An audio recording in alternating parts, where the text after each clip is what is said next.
Hello. Hello, Sienna. Cassam from HeyUGuys. Lovely to meet you. Now, this film I found it quite challenging actually to watch it. Yeah. What was it like when you first read it on the script? I was just on fire with excitement because I haven't ever read something where there's like more than kind of 3 female characters that are all real people, even though they're kind of like wildly grotesque and extraordinary kind of characters. You know, normally you're so used to sort of anything with that amount of characters, all the characters have to be very extreme and far apart from each other, but to have an understanding of who these people are that Ben did, and you know, writing it with his wife Amy, who's just extraordinarily brilliant, and every single line she writes should be a t-shirt in itself. I mean, I think I literally laughed out loud about 15 times before I'd even got to like halfway through. I mean, I've got quite a dark sense of humour, fair enough, but I just found it hilarious, and the fact that also you can put all of that into a film and yet not have to have the 2 main things that everybody demands of a film. It's like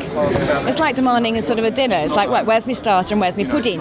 You know, it's like the fact that there's no kind of urgency in terms of this has to happen before the rock hits into the thing and then that happens. You know, it's like there's no urgency and there's no like falling in love with one character because they need to be loved. But you still have this extraordinary experience and a journey. You know. Yeah, can I just ask a little bit about your character as well then? Yeah. A fascinating character, and it must have been really fun to get into. Yes. Jane Sheridan, I just always had this idea of playing this woman who was like in her 40s and glamorous and mad and like, darling, if you can't see it, I can't tell you. And, you know, the costumes and the hair and oh my goodness, just being allowed to say things like that and get away with it.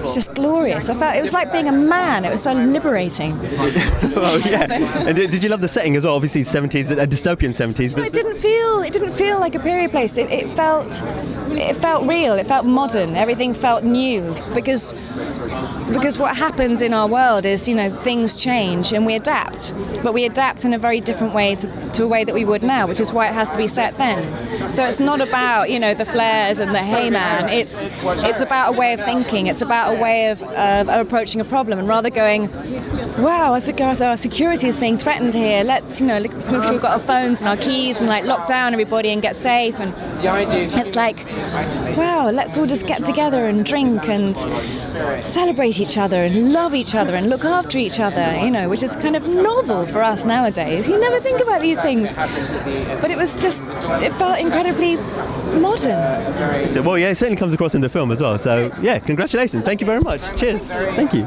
Ladies and gentlemen, you're watching Hey You Guys!